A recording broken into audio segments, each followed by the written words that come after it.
Hello everyone, welcome to the channel. Today we will be reviewing the Theta DSP Pro Prime 2. It was released in 1993 and this is an improved version of the Pro Prime. It retains the smooth sound of its predecessor while featuring far greater dynamic contrast and detail. This is an excellent DA converter engineered with forefront technology. Includes both digital and analog section. You can see over here, this is our input switch. We can either switch to optical or the coaxial. The lights blink. The lights remain static once the connection is made. That is the rear of the DA converter. We can see that there are inputs for the XLR and various others. Let's go in detail. This over here is the power section. Operates on 220. And next to that, we have the sticker telling us the serial number, the model number, and just general information. This was made in the USA. Over here, we have the Toslink. You can see that this is engineered with like I said before, with the forefront technology, and it includes both digital and analog sections, as well as the use of extensive PLL technology to minimize jitter. And it's with balanced XLR output, analog output. These are the XLR outputs. I've already shown you the analog outputs, and there's a Toslink optical and an ST input as well. That is the rear of the DA converter. It's pretty solid. We have removed the top cover.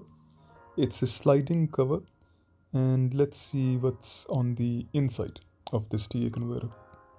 This DA converter was priced around $1,250 once it was released in the United States. Alright, so here are the internals of the DA converter. Let's have a look inside. There's a small sticker over here. The parts quality is very high. The capacitors associated with the bitstream DAC are primarily polystyrene. All resistors are 1% metal film types, and 4 of the resistors in the feedback loop are $3 non-inductive wire-wound tapes. These resistors reportedly had a huge effect on the prime sound quality.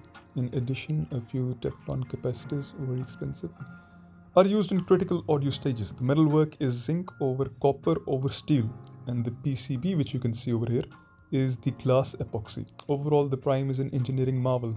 For its modest price, like I said before, there is far more inside the unit than one would expect for $1,250. Theta was reportedly able to keep the prime's price low by several techniques: buying parts in large quantities with the exception of selling a lot of units, minimize internal wiring and thus reducing labor costs, the use of Philips bitstream chip instead of a pair of multi-bit ladder DACs, ordering all the metal work at one time for a lower price, cutting the profit margin on each unit with the hope of recovering it by quantity sales. I didn't know what to expect musically from the Prime. On the one hand, Theta's DSP-based multi-bit DAC processors have always had common family traits: deep and rubbing bass, spectacular soundstage resolution, and 3D and dynamic gallery. On the other, bitstream-based DA converters I've auditioned tended to have the opposite characteristics. And that's the sticker over here, the inspection sticker. Now, once I plugged it in, it was obvious that the Prime was much closer in sound to Theta's previous processors, other than the bitstream processors I've heard. In fact, the presentation was instantly identifiable as a Theta. Huge transparent sound stage and stunning sense of space and depth. And switching the Prime transformed the presentation. It's going like hearing music through a rectangular frame to having the frame removed, leaving only the music. And that is the DSP chip over here.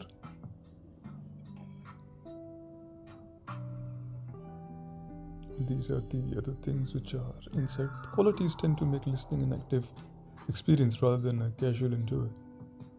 The Prime sounded very un-bitstream. In the area of the bass production, there was no mistaking the Prime's lineage. Like other Theta processors,